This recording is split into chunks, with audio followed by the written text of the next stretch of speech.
vous êtes-vous déjà trouvé dans une situation difficile face à un client? Par exemple, lorsque vous voyez le visage de votre client virer au rouge vif et qu'il explose de colère face à une situation que vous n'aviez pas prévue. Ou même dans une situation dans laquelle votre propre manager vous désavoue en prenant le parti du client. Ou encore, lorsque le client vous démontre par des faits concrets le manque de cohésion au sein de votre équipe de partenaires, alors même que vous mettiez en avant cette cohésion d'équipe. Passer ces instants délicats, frustrants, déstabilisants, qui remettent en cause tout ou partie du travail accompli, vous vous demandez, mais qu'est-ce qui est arrivé? Comment aurions-nous pu l'éviter? Et surtout, vous ne voulez plus jamais revivre une telle situation, une aussi mauvaise expérience. De ces expériences vécues, j'en ai tiré des règles simples pour bien préparer ces réunions à fort enjeu. Elles m'ont permis par la suite de réussir le management de ces réunions si importantes. Voici les 5 clés que j'applique lors des préparations des réunions à fort enjeu. Tout d'abord, informations à avoir et à donner pour préparer au mieux la réunion. Règles et attitudes que doivent adopter des participants à cette réunion. L'organisation de la réunion proprement dit, la forme des documents, des vidéos, des supports présentés ce jour-là. Et enfin, la stratégie de réponse face aux questions des clients. Découvrons un peu plus dans le détail ces 5 clés. La première de ces clés est d'informer et de s'informer. Une présentation face à un client, un auditoire, peut nécessiter, suivant les cas, une participation d'autres partenaires, d'autres collaborateurs. Aussi, il est judicieux d'échanger avec eux sur les objectifs de cette présentation. Qu'attend notre client de cette présentation? Qu'attendons nous-mêmes? Quel est le contexte du client? Est-ce qu'il y a eu des changements dans les priorités côté client ou dans son organisation?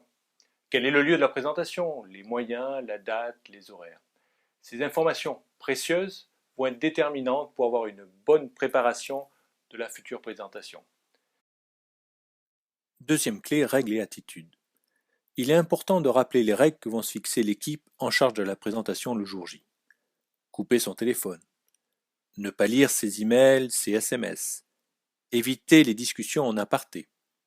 Ne pas avoir de contraintes d'horaire trop proches de la fin prévue de la réunion.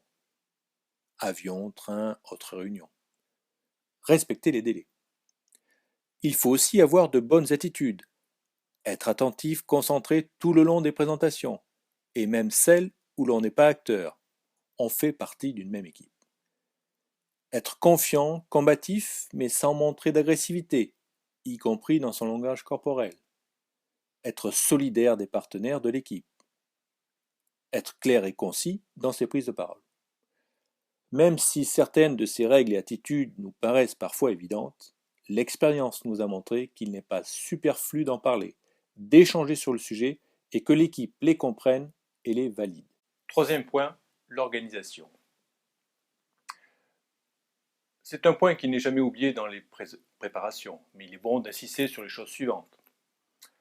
Est-ce que les thèmes, sujets proposés répondent bien aux objectifs de la présentation? Est-ce que l'enchaînement des séquences est cohérent, logique? Est-ce que les durées de chaque séquence sont équilibrées?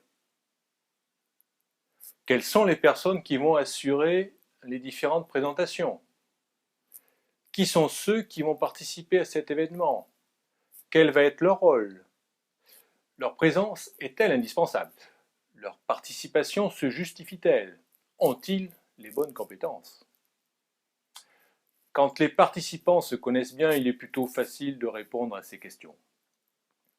Mais sinon, prenez un peu de temps pour faire ces choix importants sur une qualité de la réunion impeccable. Quatrième clé, la forme.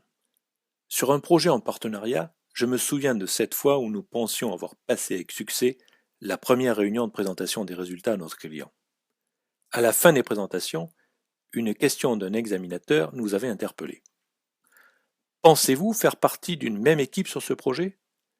Devant nos regards interrogatifs, il avait rajouté: j'ai vu des présentations de la société X, de la société Y, de l'université Z, mais je n'ai pas l'impression d'avoir vu des présentations du projet mises au point par une équipe de partenaires. Effectivement, nous avions mal coordonné nos travaux. Les planches présentées étaient toutes différentes dans leur forme. Pas de logo commun ou pas de bannière commune. Certaines planches étaient très chargées en texte et d'autres avec seulement des graphiques et peu de mots. Alors, un bon conseil, ne négligez pas la forme. Adoptez une charte graphique commune. Insérez sur vos présentations le nom et le logo du projet. Rassemblez sur une page ou sur un bas de page tous les logos des partenaires. Soyez cohérent dans la forme et soyez aussi clair et concis. Cinquième et dernier point, les questions. Souvent, après votre présentation ou les présentations des autres membres de l'équipe, votre client va vous poser une série de questions. Plutôt que de se dire on verra bien le jour J et de devoir gérer des situations gênantes comme lorsqu'un grand blanc embarrassant et révélateur succède à une question à laquelle personne ne veut répondre, il vaut mieux se préparer. Se préparer aux questions, c'est qui, quelle réponse possible, des réponses pas trop longues, claires et concises. Envisager différents scénarios, s'y préparer, c'est en fait définir votre stratégie de réponse face aux questions. Et vous verrez que grâce à cela, vous serez nettement plus sûr de vous face aux questions quelquefois embarrassantes de vos interlocuteurs. Je vous ai présenté ces 5 clés simples, fruits de mon propre retour d'expérience, qui vous aideront, je l'espère, à préparer avec succès les réunions cruciales qui se présenteront à vous. Appropriez-vous ces 5 règles. Informer, s'informer, règles et attitudes, l'organisation, la forme, les questions. Testez-les lors de votre prochaine réunion en jeu, face à des investisseurs potentiels, face à des institutionnels. Enrichissez-les avec vos propres expériences. Enfin, pensez à ces sportifs qui, lorsqu'ils vont disputer une phase finale de leur compétition, les enjeux sont si importants pour eux, pour leurs supporters, leurs sponsors. Ils s'y sont préparés, soigneusement, ont répété leur gamme à maintes et maintes reprises. De la même manière, pour relever le challenge du réunion à fort enjeu, vous devez vous y préparer avec soin et rigueur, ce qui vous donnera plus de confiance en vous le jour J. Ainsi, systématiquement, avant des réunions en jeu, nous nous réunissons pour faire des présentations à blanc, de véritables répétitions. Pensez que se préparer, s'entraîner, c'est laisser moins de place aux aléas. C'est augmenter vos chances de succès pour être ainsi dans les meilleures conditions le jour J. Alors mettez-vous dans la peau d'un sportif, à vous de vous entraîner, bonne préparation. Merci.